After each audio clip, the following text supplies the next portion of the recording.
Et bien bonjour à tous messieurs dames, bienvenue sur cette nouvelle vidéo, j'espère que vous allez bien, c'est Néo. Aujourd'hui nous sommes le 27 mai, les marchés sont tous clôturés hein, parce que je fais cette vidéo assez tard. Le CAC 40 hein, qui progresse de 1,64%, on a dépassé la barre des 6500 points. On est tout juste d'ailleurs sur cette barre, hein, on est à 6515 points pourvu que ça dure. On espère que ce rebond se fera encore plus fort pour la semaine qui arrive. Le Dow Jones qui prend plus 1,76%, le Nasdaq qui augmente de plus 1,33%. Pardon, plus 3,33. Le DAX plus 1,62. Le pétrole qui va de soi aussi monte à 119,010 dollars. Et l'euro USD plus 1,07. Le 10 ans US 2,75. Bon, que de bonnes nouvelles. Pour une fois, on finit avec une note positive. On finit la semaine dans le positif sur l'ensemble de la semaine même. On finit en positif. Tant mieux. Tant mieux, ça faisait bien longtemps, je crois que ça faisait au moins 5 semaines que ça n'était pas arrivé. Ça fait plaisir, ça fait très très plaisir. On a vraiment un rebond qui est assez fort, assez puissant.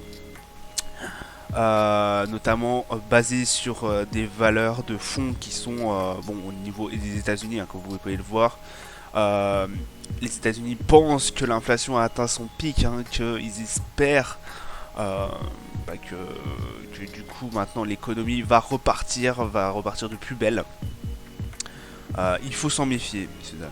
Il faut s'en méfier. Je vous rappelle qu'il y a 1 ou 2 mois, les États-Unis avaient prédit la même chose, que l'inflation avait atteint son pic. Ce n'était rien. Voilà, on a replongé après. Restez très très très prudent là-dessus.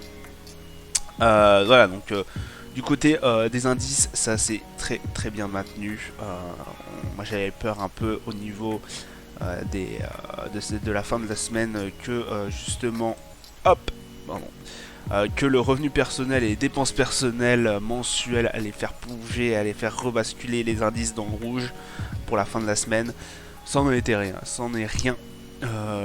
Ça a continué, voilà. Malgré le revenu mensuel, on attendait à 0,5, il est tombé à 0,4. Mais les dépenses personnelles ont augmenté. Hein.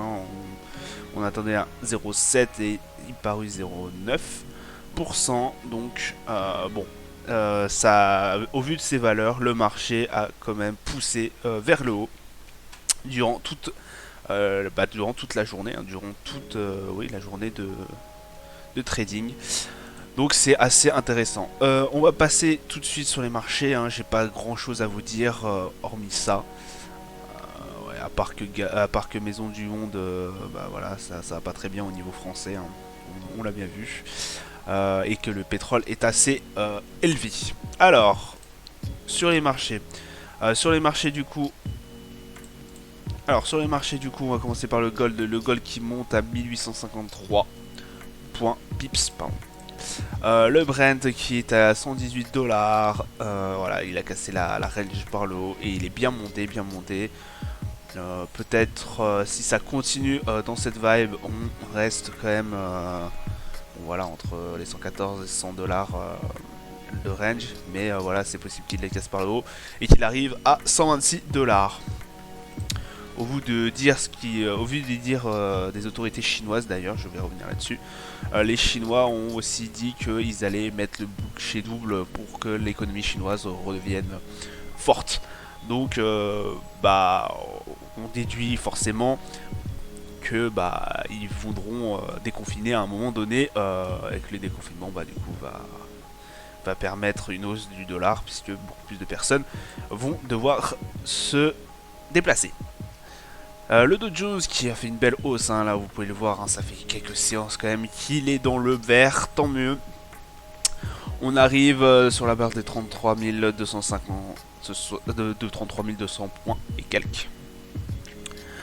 CAC 40 c'est pareil, 6532 points. Hop, Le SPI 500, hein, d'ailleurs le CAC 40 on est revenu sur la range, le SPI 500 qui est à 4169 points.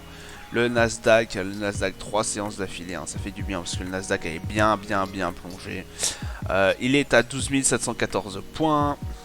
Le Bitcoin, messieurs dames, le Bitcoin, alors à l'heure que vous le regardez, c'était pas à l'heure du vendredi, mais il a atteint quand même, il est descendu à 29 000 $, en dessous de la valeur des 29 000 $. Faites très attention, hein. Le Bitcoin peut très vite plonger, mais après, voilà, c'est peut-être une opportunité pour vous d'en acheter à bas prix. L'euro USD, ouf, on a sauvé les meubles un peu sur l'euro USD, on espère. On est à 1,07 $ l'euro. Ça fait du bien parce qu'on a été vraiment descendu très bas à 1,04. On avait une grosse résistance à 1,05, cassé un peu par le bas, mais bon, on a très vite rebondi. Donc c'est très bien. Voilà, ça sera tout pour moi. Je vous fais des gros bisous. Je vous dis bon week-end. Allez, à plus. Ciao, ciao.